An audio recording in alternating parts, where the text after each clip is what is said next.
Does your friend often do that? Strange. We all right?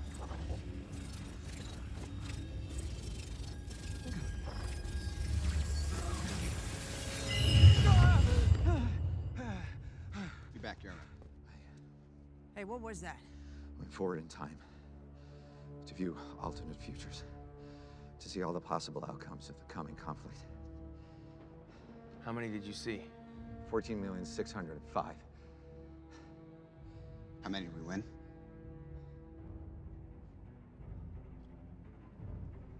One.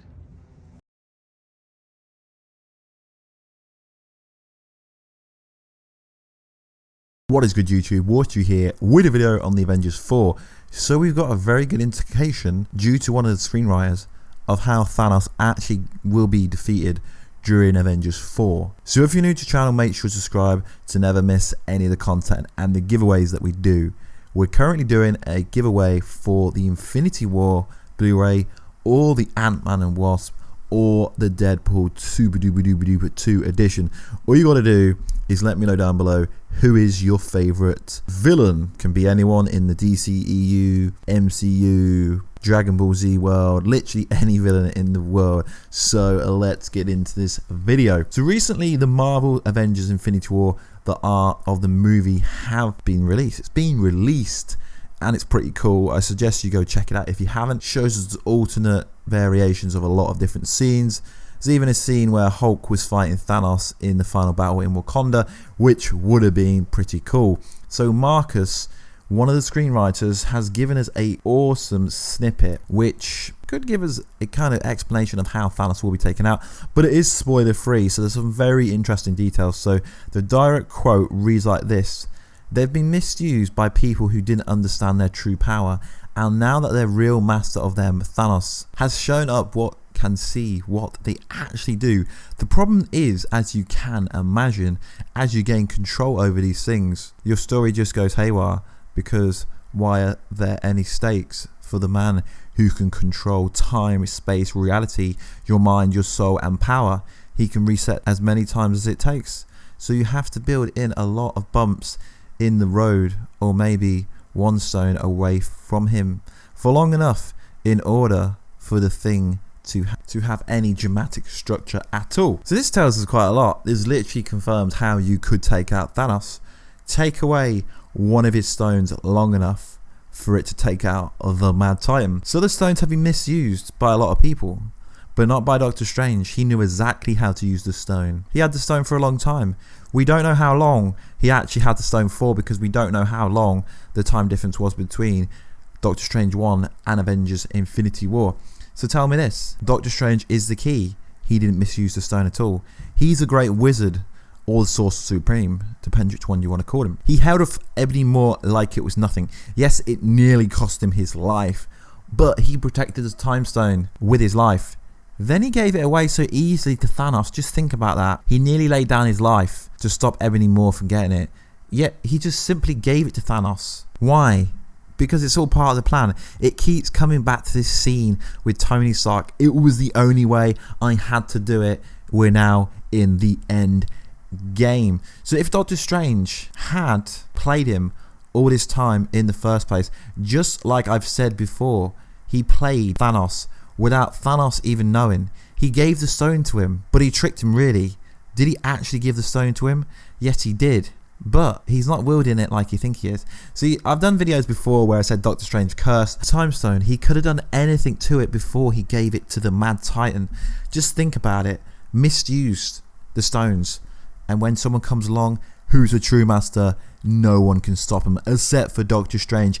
In a way, it makes sense. So the writer said this: maybe keep one stone away from him long enough to have a dramatic structure change. Doctor Strange is the most likely candidate for the one stone, if that's the case we're going to go on, in order to derail Thanos' plan, just like I said multiple times on the channel before. Meanwhile, there's other speculation about the time traveling back with a time vortex through the quantum realm. We got the supposed leak of the new suits. Obviously, there's going to be some new suits that they all wear. So if they do it that way, what's going to happen is Thanos will realize that his stones are just disappearing and disappearing and disappearing and disappearing. But you have to remember, Thanos was damaged from the finger snap and from the Stormbreaker, or was he? I don't know, because he can just keep going back and back and back in time to the point where he was never imaged. But they did confirm that Thanos was permanently damaged, maybe psychologically damaged. It's very interesting. So we've gone over a few points that Markus made in order for the Mad Titan to be taken down. Thanos utilizing the power of the Infinity Stones at what cost? Unknown consequences. Is this going to be his downfall? By the end of the movie, obviously he will be taken out. So what do the Avengers ultimately have to learn to defeat Thanos? After all the rumors there has been, the bigger threat, the Mad Titan, is Annihilus coming? Is Galactus coming? Is someone even bigger coming than Thanos? Is this why one of the screenwriters has actually come out and said kind of how Thanos can be defeated? Because you got to remember, this character can keep using the time stone, can keep going back and back and back and back. Take the time stone away from him, then the Avengers really come out to play. So it's interesting because Sebastian Stan has come out and said he's not even sure if he's in Avengers 4. It really is ridiculous, guys. It is. I know actors have to keep up this act, but it's like when Doctor Strange says he's not in Avengers 4 because he was turned to dust. It's like, please, come on, please. We know you're in it. So we go back to the scene on Titan. Doctor Strange seen many variations, 14 million plus, and no, Superman wasn't in any of them, but in one of them they actually beat the Mad Titan. So Doctor Strange's task is to protect time, and he would do it in any shape or form. Even if it means giving the time stone away, he would have cursed it. So that's exactly what he did when he looked into the future. He's seen a case scenario when he defeated Thanos with Tony Stark's help. Doctor Strange's role is much bigger in this movie. Why do you think they're pushing Doctor Strange 2?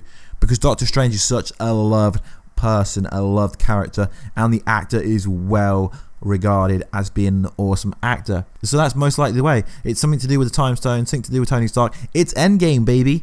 Or they're going to go with the generic time vortex. I mean, that's obviously going to be an act of the movie because they don't make toys for no reason. So there's obviously going to be a lot of quantum realm stuff within this movie.